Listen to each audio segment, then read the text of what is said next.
Welcome student, आप सभी का हमारे इस चैनल में स्वागत है। आज की हमारी जो क्लास है ये क्लास 2 की है। इससे पहले मैंने आपको क्लास 1 में इंट्रोडक्शन टू सी लैंग्वेज बताया था, जहाँ पर हमने आपको बताया था कि सी लैंग्वेज क्या है, कैसे सी लैंग्वेज का इम्प्लीमेंटेशन हुआ, सी लैंग्वेज में क्या क्या एडवांटेज होती हैं, उसकी क्या क्या अपनी डिसएडवांटेजेस हैं और सी लैंग्वेज का अभी भी हम यूज़ क्यों कर रहे हैं। ऐसे कुछ बेसिक कॉन्सेप्ट्स के बारे में हमने आपसे बात किया था। आज हम आपको बताने वाले हैं कि आप जिस टॉपिक को पढ़ने जा रहे हैं सबसे पहले उसका सिलेबस क्या है। तो बच्चों, सी लैंग्वेज में टोटल हमें जो पढ़ना है वो 12 चैप्टर्स को पढ़ना होगा।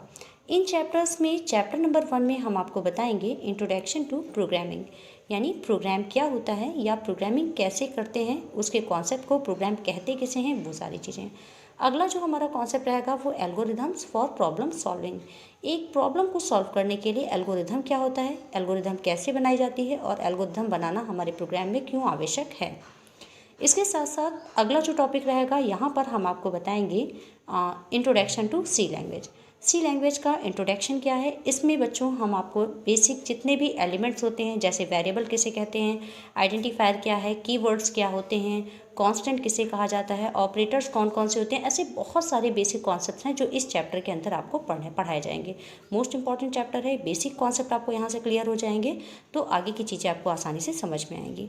इसके बाद में अगला जो चैप्टर हमारा रहेगा ये चैप्टर नंबर 4 रहेगा, जहाँ पर कंडीशनल स्टेटमेंट एंड लूप्स, यानी यहाँ पर आपकी इफ एल्स की जो कंडीशंस होती हैं, लूप्स के बारे में, लूपिंग कहते किसे हैं, किस तरीके से हम अपनी प्रॉब्लम को सॉल्व करेंगे, किसी स्टेटमेंट को कैसे बार बार रिपीट कराना होगा, ये सारी चीज़ें। नेक्स्ट जो चैप्टर रहेगा वहाँ पर एरे के बारे में हम आपको बताएंगे, एरे क्या है, एरे का यूज़ क्या होता है और एरे प्रोग्राम के लिए क्यों इम्पॉर्टेंट होता है। फिर इसके बाद में फंक्शंस के बारे में, जैसा कि हमने आपको बताया था कि सी लैंग्वेज हमारे फंक्शंस को सपोर्ट करती है और फंक्शंस के द्वारा प्रोग्राम को ईजियर वे में सॉल्व किया जा सकता है, यानी किसी भी प्रॉब्लम को आसानी से हम फंक्शन के द्वारा सॉल्व कर सकते हैं। नेक्स्ट जो टॉपिक रहेगा इसमें हम आपको स्टोरेज क्लासेस के बारे में बताएंगे कि हमारे इसमें वेरिएबल कौन कौन सी क्लासेस में स्टोर किए जा सकते हैं या कैसे क्या होता है। फिर अगला जो टॉपिक रहेगा यहाँ पर पॉइंटर आएगा। पॉइंटर में वेरिएबल को हम जब एड्रेस के साथ मैनिपुलेशन करते हैं तो वो कैसे करते हैं, इसका क्या बेनिफिट है, क्यों हम इसका यूज़ करते हैं, ये सारी चीज़ें इसके अंदर आप पढ़ेंगे। अगला जो टॉपिक रहेगा वो स्ट्रक्चर एंड यूनियन रहेगा। स्ट्रक्चर्ड क्या है, यूनियन कैसे हम यूनियन कॉन्सेप्ट का यूज़ करेंगे, स्ट्रक्चर्ड में किस तरीके से प्रोग्रामिंग बनाई जाती है, ये आपको इस चैप्टर में पढ़ना होगा। नेक्स्ट टॉपिक रहेगा self referential structure and link list, यानी एक लिस्ट बनाना, एक लिंक लिस्ट तैयार करना और एक दूसरे से कैसे उसको हम कनेक्ट करते हैं, यहाँ पर आप किस अकॉर्डिंग वर्क करेंगे, लिंक लिस्ट में किस अकॉर्डिंग प्रोग्राम बनेंगे, ये सारी चीज़ें हम आपको यहाँ पर समझाएंगे। अगला टॉपिक हमारा रहेगा स्टैक एंड क्यू का। स्टैक एंड क्यू में हम आपको बताएंगे कि स्टैक क्या है और क्यू क्या है, यानी स्टैक और क्यू का यूज़ क्यों हम अपने प्रोग्राम में करते हैं। और लास्ट हमारा टॉपिक रहेगा फाइल प्रोसेसिंग या फाइल हैंडलिंग। फाइलों में किस तरीके से इंफॉर्मेशन हमें कैसे क्या करना है, कैसे फाइलों के साथ में फाइल ओपन करना, उनमें डेटा को स्टोर करना, प्रोग्राम बनाना, फाइल को क्लोज करना, ये सारे फंक्शंस जो फाइल हैंडलिंग से रिलेटेड हैं वो सब आपको इस चैप्टर में पढ़ाए जाएंगे। तो ये जितने भी चैप्टर हैं हम आपको बता दें, आपके ओ लेवल में ये सारे चैप्टर मोस्ट इंपॉर्टेंट हैं, क्योंकि बच्चों आपको हर एक चैप्टर से कोई ना कोई क्वेश्चन आपके एग्जाम में मिलता ही है और ये सारे चैप्टर हमारे लिए मोस्ट इंपॉर्टेंट है, इसलिए इन सब को 1 बाय 1 हम आपके सामने देंगे और आपको इसे पढ़ना होगा। आज का जो हमारा टॉपिक रहेगा इसमें सबसे पहले हम आपको बताएंगे इंट्रोडक्शन टू प्रोग्राम, यानी प्रोग्राम क्या है, प्रोग्रामिंग कहते किसे हैं, प्रोग्राम करना कैसे किया जाता है, ये सारे बेसिक जो कॉन्सेप्ट हैं इनके बारे में हम अभी आपको बताने वाले हैं। आइए बच्चों जान लेते हैं इंट्रोडक्शन टू प्रोग्राम, यानी प्रोग्राम होता क्या है, प्रोग्राम किसे कहते हैं। अब program is a set of instructions. Program क्या है, सेट ऑफ इंस्ट्रक्शन, यानी कुछ निर्देशों का समूह होता है। That tell the computer to do various task, जो कंप्यूटर को ये बताए कि उसे कैसे कैसे टास्क या कैसे कैसे थिंग्स को परफॉर्म करना है। कंप्यूटर में किसी भी प्रॉब्लम को सॉल्व करने के लिए जो भी हम इंस्ट्रक्शन लिखते हैं या जो भी हम उसे निर्देश देते हैं, उन्हीं इंस्ट्रक्शन को ही प्रोग्राम के नाम से जाना जाता है। जैसे कि आप जानते हैं कि जब भी अभी आप किसी भी एप्लीकेशन पे क्लिक करते हो या कंप्यूटर में कहीं पर भी किसी एप्लीकेशन को आप ओपन करते हैं, तो उस समय पर आपने उसमें जो भी इंस्ट्रक्शन दिया, जो भी निर्देश दिया, कंप्यूटर ने उसे फॉलो किया।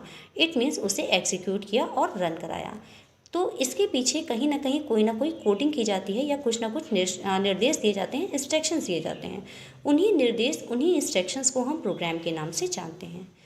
यहाँ पर एक प्रोग्राम को बनाने के लिए हमें अपनी प्रॉब्लम को कैसे सॉल्व करना है, यानी how to solve a problem को कैसे सॉल्व किया जा सकता है। तो अगर ह्यूमन की प्रॉब्लम के बारे में बात करें तो ह्यूमन के पास की तो बहुत सारी प्रॉब्लम होती हैं और हम सभी लोग अपनी प्रॉब्लम को, एक सेम प्रॉब्लम को हर पर्सन टू पर्सन अलग अलग तरीके से सॉल्व करता है। सेम एज जब हम बात करते हैं कंप्यूटर की, तो कंप्यूटर में भी जो प्रॉब्लम होती है उसको कैसे सॉल्व किया जाता है। तो in attempt to solve a problem on a computer, यानी जब हम कंप्यूटर में किसी प्रॉब्लम को सॉल्व करते हैं तो one has to write a step by step solution. How to solve a problem, एक प्रॉब्लम को कैसे हम सॉल्व करेंगे। तो in attempt to solve a problem on a computer, यानी जब हम कंप्यूटर में किसी प्रॉब्लम को सॉल्व करते हैं तो one has to write a step by step solution using simple instruction, यानी हम लिखते हैं कुछ सिंपल से इंस्ट्रक्शन, वो भी उस प्रॉब्लम को सॉल्व करते हुए स्टेप बाय स्टेप, यानी उस प्रॉब्लम का स्टेप बाय स्टेप धीरे धीरे उसे करके सॉल्व करना। फॉर अ ऑपरेशन और देन ऑब्टेन द रिजल्ट, और उस रिजल्ट को हम प्राप्त करते हैं। याद रखिए बच्चों, किसी भी प्रॉब्लम को सॉल्व करने के 6 मेजर स्टेप होते हैं, यानी एक प्रॉब्लम को सॉल्व करने के 6 मेजर स्टेप्स होते हैं। Procedure for solving a problem, किसी प्रॉब्लम को सॉल्व करने के 6 मेजर स्टेप्स होते हैं।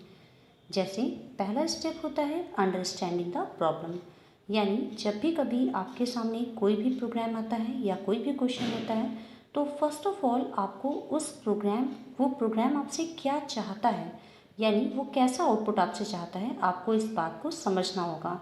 उसकी हर एक स्टेटमेंट को केयरफुली रीड करना होगा और ये समझना होगा कि एक्चुअल में आपको आउटपुट क्या निकालना है। जब तक बच्चों आपको ये नहीं पता होगा कि आपको आउटपुट क्या चाहिए, तब तक आप उस प्रोग्राम को बनाने में आपको काफ़ी डिफ़िकल्टीज हो सकती हैं। इसलिए पहला स्टेप, आप उस प्रॉब्लम को अच्छी तरीके से समझिएगा। नेक्स्ट है construction of the list of variables, यानी प्रॉब्लम को सॉल्व करते समय आपको किन किन वेरिएबल्स की नीड हो सकती है, किन किन वेरिएबल्स की ज़रूरत हो सकती है, उन सभी वेरिएबल की एक लिस्ट क्रिएट कर लेना ताकि आप उस प्रॉब्लम को आसानी से सॉल्व कर लें। थर्ड स्टेप आता है आउटपुट डिज़ाइनिंग। आउटपुट डिज़ाइनिंग का मतलब होता है कि प्रॉब्लम को आप डायरेक्टली प्रोग्राम में ना कन्वर्ट करके पहले आप उसे रफली बना लीजिए, उसका एल्गोरिथम बना लीजिए, उसका फ्लो चार्ट बना लीजिए। उस एल्गोरिथम और फ्लो चार्ट बनाने से आप प्रॉब्लम को बाद में प्रोग्राम में कन्वर्ट करना आपके लिए आसान हो जाएगा। एल्गोरिथम होता क्या है, फ्लो चार्ट क्या है, इसका ये टॉपिक हमारा नेक्स्ट है और हम इसके बारे में आपको आगे बताने वाले हैं। तो आपको आउटपुट डिज़ाइनिंग में उस प्रॉब्लम को सॉल्व डायरेक्टली प्रोग्राम में ना करके बल्कि उसका एल्गोरिथम और फ्लो चार्ट बनाना होता है। नेक्स्ट आता है प्रोग्राम डेवलपमेंट। प्रोग्राम डेवलपमेंट का मतलब हुआ कि आप प्रोग्राम बना रहे हैं तो जो भी आपने एल्गोरिदम या जो भी आपने फ्लो चार्ट बनाया है, उस एल्गोरिदम और फ्लो चार्ट को बाद में प्रोग्राम के कोड में कन्वर्ट कर देना, वही कहलाता है प्रोग्राम डेवलपमेंट। प्रोग्राम डेवलपमेंट के बाद में आपका नेक्स्ट स्टेप आता है टेस्टिंग द प्रोग्राम।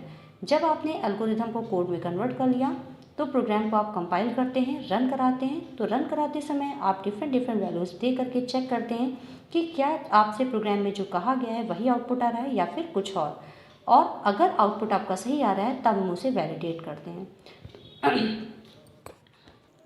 जैसे फॉर एग्जांपल मान लीजिए मैंने एक एग्जांपल लिया कि हमें 2 नंबरों का एडिशन चाहिए, ऐसा एक प्रोग्राम बनाना है। तो आपको सबसे पहले ये समझना होगा कि क्वेश्चन आपसे क्या कह रहा है। क्वेश्चन हमसे कह रहा है कि हमें 2 नंबरों का एडिशन चाहिए। जब एडिशन हमें चाहिए तो इसके बाद में हमें ये देखना होगा कि 2 नंबरों के एडिशन के लिए हमें कितने वेरिएबल्स की नीड हो सकती है, यानी हमें कितने वेरिएबल की ज़रूरत है। तो 2 नंबरों के एडिशन के लिए हमें 3 वेरिएबल चाहिए होंगे। 2 तो हमारे नंबरों को होल्ड करेगा और एक वेरिएबल ऐसा होगा जो दोनों के एडिशन को अपने अंदर होल्ड करेगा। तो उन सभी वेरिएबल की हम इस जगह पर लिस्ट क्रिएट करेंगे।